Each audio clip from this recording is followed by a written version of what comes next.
ಏಯ್ ಗೆಳೆಯ, ಯಾಕೋ ಇಂಥ ಕೆಲಸ ಮಾಡಿದೆ? ನಿನ್ನ ಗೆಳೆಯ ಗೆಳೆಯ ಅಂತ ಅಷ್ಟು ಪ್ರೀತಿಸ್ತೀನಿ, ನೀನು ಒಳ್ಳೆ ಬಗಲ್ಕ ದುಶ್ಮನ್ ಥರ ಆಡ್ತೀಯಲ್ಲ ನಿನ್ನೆ. ಏನಾಯ್ತು ಅಂತ? ಏನಾಯ್ತು ಅಂದ್ರೆ ನಿನ್ಗೇನು ಗೊತ್ತಿಲ್ಲ ಅಲ್ಲಪ್ಪ. ಅಲ್ಲ ಕಣ, ಏನು ನೀನು ನೀನು ಮದುವೆ ಆಗಬೇಕು, ಮಕ್ಕಳಾಗಬೇಕು, ನಿನ್ನ ಸಂಸಾರ ಚೆನ್ನಾಗಿರ್ಬೇಕು, ನೀನು ಖುಷಿಯಾಗಿರ್ಬೇಕು ಅಂತ ದೇವ್ರ ಹತ್ರ ಹರಕೆ ಎಲ್ಲ ಓದ್ಕೊಂಡಿದ್ದೆ. ಆದ್ರೆ ನನ್ನ ಖುಷಿಗೆ ಮಣ್ಣು ಹಾಕ್ತಾ ಇದೆಯಲ್ಲೋ, ಯಾಕೋ ಹುಳಿಯಿಂದ ಕೆಲಸ ಮಾಡ್ತೀಯ ನೀನಲ್ಲೇ? ಅಲ್ಲ, ಮಕ್ಕಳೆಲ್ಲ ದೊಡ್ಡವ್ರು ಆಗ್ತಾರೆ, ಇನ್ನು ಮಕ್ಕಳಾಡ್ದಂಗೆ ಆಡ್ತೀಯಲ್ಲೋ ನೀನು. ಏಯ್ ಯಾಕೋ ಏನಾಯ್ತು ಅಂತ ಹಿಂಗಾಡ್ತಾ ಇದೀಯಾ? ಹೇಳ್ತೀರಪ್ಪ, ಪಾಪ ನಿಂಗೇನು ಗೊತ್ತಿಲ್ಲ ಅಲ್ವಾ, ನೀನು ಏನೇನು ಮಾಡಿದ್ಯಾ, ಅದರಿಂದ ನನಗೇನಾಯ್ತು ಅಂತ ನಾನೇ ಹೇಳ್ಬಿಡ್ತೀನಿ, ಕೇಳು. ಅಲ್ವೋ, ನಾನು ಇಡೀ ದಿನ ಕೆಲಸ ಮಾಡಿದ್ದೀನಿ, ಮುಗ್ದಿಲ್ಲ ಅಂತ ಬೆಳಗಾನ ಕೆಲಸ ಮಾಡಿದ್ದೀನಿ. ಮನೆಗೆ ಹೋಗಿ ಗಿಮ್ರಂಗ ಅಂತ ಮಲ್ಗೋಣ ಅನ್ನೋಷ್ಟೊತ್ತಿಗೆ ನನ್ನ ಹೆಂಡತಿ ಬಂದು ಕೇಳ್ತಾಳೆ, ಎಲ್ಲೋಗಿದ್ರಿ, ಯಾವಳ ಜೊತೆ ಹೋಗಿದ್ರಿ, ಯಾವಳ ಮನೆಗೆ ಹೋಗಿದ್ರಿ ಅಂತ. ಅಷ್ಟು ಬೇಗ ಫಿಟ್ಟಿಂಗ್ ಇಟ್ಟಿದ್ಯಲ್ಲೋ. ಅರ್ಧ ದಿನ ರಜೆ ಹಾಕ್ಬಿಟ್ಟು ಯಾವಳ ಜೊತೆಗೆ ಹೋಗಿದ್ನ ನಾನು. ಯಾಕೋ ಹಿಂಗೆ ಫಿಟ್ಟಿಂಗ್ ಇಟ್ಟೆ, ಯಾಕೆ?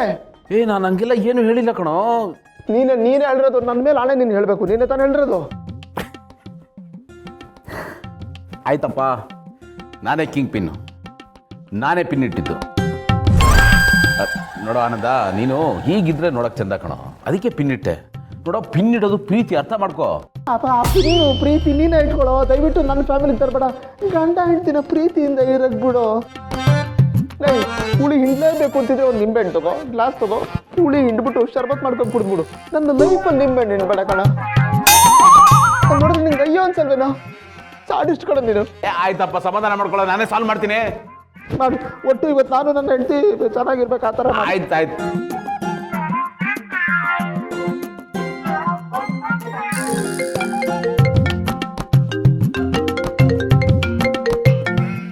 ಹಲೋ ಡಾರ್ಲಿಂಗ್, ನಾನೇ ಬಿಸ್ಕೆಟ್ ಹಾಕಿದ್ದು, ನಾನೇ ಸುಳ್ಳು ಹೇಳಿದ್ದು. ಆನಂದ ಎಲ್ಲೂ ಹೋಗಿರಲಿಲ್ಲ, ಬೆಳಗಿನ ಜಾವ 5 ಗಂಟೆ ತನಕ ಆಫೀಸಲ್ಲೇ ಕೆಲಸ ಮಾಡ್ತಾ ಇದ್ದ. ಒಂದು ಇಂಪಾರ್ಟೆಂಟ್ ಕೆಲಸ ಕೊಟ್ಟಿದ್ದೆ, ನಾನೇ ಅಸೈನ್ ಮಾಡಿದ್ದೆ. ನಾನು ಅಪ್ಪಣ್ಣ ಹತ್ರ ಹೀಗೆಲ್ಲ ಹೇಳಿದ್ದೀನಿ, ನೀನು ಹಾಗೆ ಹೇಳ್ಬಿಡು ಅಂತ ಹೇಳಿದನಾ? ನನಗೆ ಗೊತ್ತು, ನೀನು ಆಗಲೇ ಹೇಳಿದ್ದೆ ಸತ್ಯ.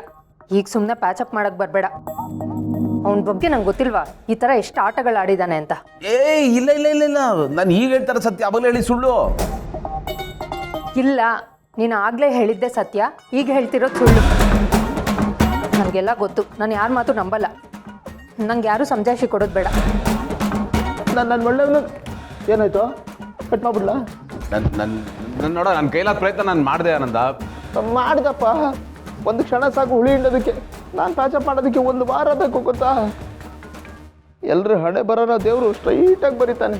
ನಂದು ಈ ಡಾಕ್ಟರ್ ಪ್ರಿಸ್ಕ್ರಿಪ್ಷನ್ ಥರ ವಕ್ರವಾಗಿ ಬರೆದು ಬಿಟ್ಟಿದ್ದಾನೆ. ನನ್ನ ಕರ್ಮ.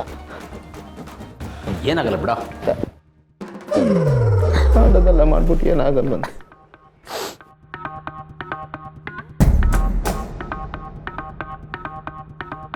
ಆನಂದ, ನೀನು ಬರೆಯೋದು ಅಂತ ಹೇಳಿದೆಯಲ್ಲ, ಇದು ಭೂಮಿಕಾ ಅವ್ರ ಡೈರಿ. ಓದ್ಬಿಟ್ಟ? ಓದಬಾರ್ದು ಅಂತಿದ್ದೆ, ಮಕ್ಕಳು ಬ್ಯಾಗಲ್ಲಿ ಇಟ್ಬಿಟ್ಟಿದ್ರು. ಓಹೋ, ಬೇಡ ಅಂತ ಅನ್ನಿಸ್ತು, ಆದರೂ ಯಾಕೋ ಮನಸ್ಸು ತಡಿಲ್ಲ. ಓದ್ಬಿಟ್ಟೆ. ಏನಿದೆ ಅಂಥದ್ದು ಅಲ್ಲ, ಕೇಳ್ಬೋದಾ? ಅದು ಪರ್ಸನಲ್ ಇದ್ರೆ ಬೇಡ. ಭೂಮಿಕಾ ಅವ್ರ ಮನಸ್ಸೇ ಇದೆ ಕಣ ಇದರಲ್ಲೇ. ಭೂಮಿಕಾ ಅವರು ನನ್ನಿಂದ ದೂರ ಆದಾಗ ನಾನೊಬ್ಬನೇ ತುಂಬ ಕಷ್ಟಪಟ್ಟಿದ್ದೆ, ನರಳಾಡ್ತಾ ಇದ್ದೆ ಅಂತ ಅಂದ್ಕೊಂಡಿದ್ದೆ. ಇಲ್ಲಪ್ಪ, ಅವರು ನನಗಿಂತ ಜಾಸ್ತಿ ಕಷ್ಟಪಟ್ಟಿದ್ದಾರೆ, ನೋವು ಅನುಭವಿಸಿದ್ದಾರೆ. ನೋವಿನ ಜೊತೆಗೆ ಮಗುನ ಜೋಪಾನ ಮಾಡೋ ಜವಾಬ್ದಾರಿ ಬೇರೆ.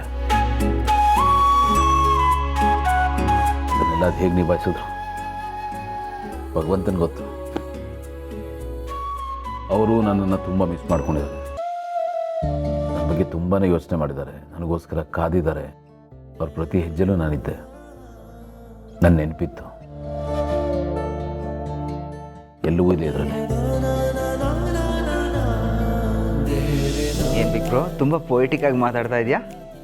ಅದೇ ಪಾರ್ಥ, ನಿಮ್ಮ ಅತ್ತಿಗೆ ಡೈರಿ ಬರೆದಿದ್ರು, ಅದನ್ನು ಗೆಳೆಯ ಓದಿದ್ದಾನೆ, ಅದನ್ನು ಹೇಳ್ತಾ ಇದ್ದೆ. ಸೀರಿಯಸ್ಲಿ? ಒಂಥರ ಸೀರಿಯಸ್ಸೇ. ಜೀವನದಲ್ಲಿ ಇದರಿಂದ ಕಲ್ತ್ಕೊಳ್ಳೋದು, ಅರ್ಥ ಮಾಡ್ಕೊಳ್ಳೋದು ಅಳವಡಿಸ್ಕೊಳ್ಳೋದು ತುಂಬಾ ಇದೆ ಪಾರ್ಥ.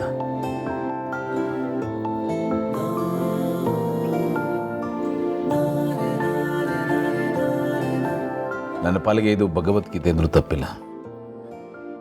ನನ್ನ ಮನಸ್ಸಿಗೆ ಇದು ಅಷ್ಟು ಹತ್ತಿರ, ಅಷ್ಟು ಎತ್ತರದಲ್ಲಿ ನಿಲ್ಲುತ್ತೆ.